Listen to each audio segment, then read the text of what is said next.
प्रथम श्रेणी के पुरुष एक आवश्यक विषय वाणिपीडिया से एक मानव सभ्यता तब उन्नत होती है जब उसके लोग चतुर्वर्ण्य प्रणाली जीवन के 4 क्रमों की प्रणाली का पालन करते हैं।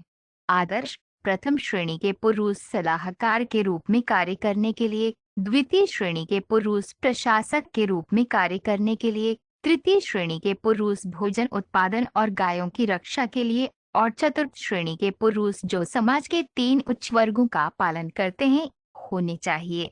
जो समाज की मानक व्यवस्था का पालन नहीं करता उसे 5वीं श्रेणी का मनुष्य समझना चाहिए। वैदिक विधि विधान के बिना समाज मानवता के लिए बहुत उपयोगी नहीं होगा। श्रील प्रभुपाद की पुस्तकें, व्याख्यान, वार्तालाप और पत्र इस आवश्यक विषय की व्यापक प्रस्तुति प्रदान करते हैं, जैसा कि वाणी कोट्स प्रथम श्रेणी पुरुष श्रेणी में देखा गया है। उनकी शिक्षाओं का एक परिचय निम्नलिखित 8 उद्धरणों में दिया गया है। श्रील प्रभुपाद की शिक्षाओं से उद्धरण हमारे शास्त्रों में उच्च वर्ग के पुरुषों, ब्राह्मणों और वैष्णवों को दान देने की सिफारिश की गई है। वे जानते हैं कि पैसा कैसे खर्च करना है, इसलिए दातव्यम इति यद्दानुम तद्दानुम सात्विकम उच्यते। ठीक इसी तरह कृष्ण चेतना आंदोलन की भी वे सराहना कर रहे हैं।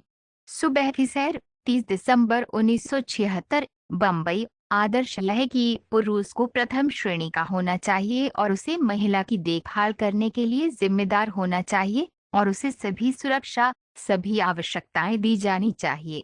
यही मनुष्य का कर्तव्य है। जिस तरह पिता अपनी बेटी की जिम्मेदारी लेता है, उसी तरह पति को भी महिला की जिम्मेदारी उठानी चाहिए। वार्तालाप 9 जुलाई 1975 शिकागो। निश्चित रूप से एक प्रथम श्रेणी का व्यक्ति जो खुद से या दूसरों से इस भौतिक संसार की मिथ्याता और दुख को समझता है और इस तरह घर छोड़ देता है और पूरी तरह से अपने दिल में रहने वाले भगवान के व्यक्तित्व पर निर्भर करता है। श्रीमद्भागवत 1.13 27। आप भी सत्ता में विश्वास रखते हैं, परंतु अंततः इस प्रकार यदि हम ये योग्यता प्राप्त कर लेते हैं तो हम प्रथम श्रेणी के मनुष्य बन जाते हैं, तो किसी को भी प्रशिक्षित किया जा सकता है। बिल्कुल इन लड़कों की तरह वे 4वीं कक्षा 5वीं कक्षा के थे और अब उन्हें प्रथम श्रेणी के पुरुष बनने के लिए प्रशिक्षित किया गया है।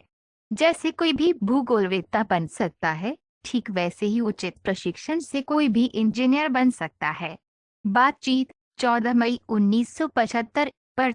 वैज्ञानिक प्रस्ताव ये है कि एक प्रथम श्रेणी का आदमी है और एक 10वीं श्रेणी का आदमी है, लेकिन हर किसी का उपयोग जीवन के अंतिम लक्ष्य के लिए किया जा सकता है।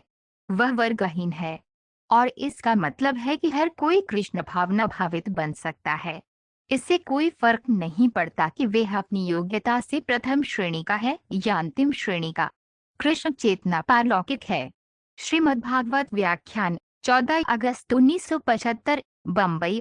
कृष्ण भावनामृत आंदोलन कम से कम एक वर्ग को प्रथम श्रेणी के पुरुष बनाने का प्रयास कर रहा है ताकि लोग देख सकें, ओह, ये आदर्श पुरुष हैं। इसलिए जो लोग इस कृष्ण चेतना आंदोलन में शामिल हुए हैं, उनसे मेरा अनुरोध है कि उन्हें बहुत सावधानी से उन्हें प्रथम श्रेणी के पुरुषों के रूप में रखना चाहिए। लोग सराहना करेंगे और अनुसरण करने का प्रयास करेंगे। श्रीमद्भागवतम व्याख्यान 20 जून 1976 टोरंटो। मनुष्यों के 4 वर्ग हैं: आलसी बुद्धिमान, व्यस्त बुद्धिमान, आलसी मूर्ख और व्यस्त मूर्ख। ऐसी तो प्रथम श्रेणी का आदमी आलसी बुद्धिमान होता है। ठीक वैसे ही जैसे आप उच्च न्यायालय के न्यायाधीशों को देखेंगे, वे बहुत आलसी और सबसे बुद्धिमान हैं। वह प्रथम श्रेणी का आदमी है। वे हर काम बहुत संजीदगी से कर रहे हैं। श्रीमद्भागवतम व्याख्यान 19 जनवरी 1974। हवाई केवल पिता और माता ही सच्चे माता पिता होते हैं जो अपने बेटे को आध्यात्मिक मंच तक पहुंचा सकते हैं।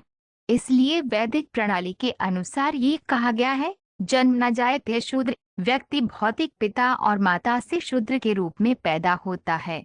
हालांकि जीवन का उद्देश्य एक ब्राह्मण, एक प्रथम श्रेणी का व्यक्ति बनना है। श्रीमद्भागवत 6.5 20।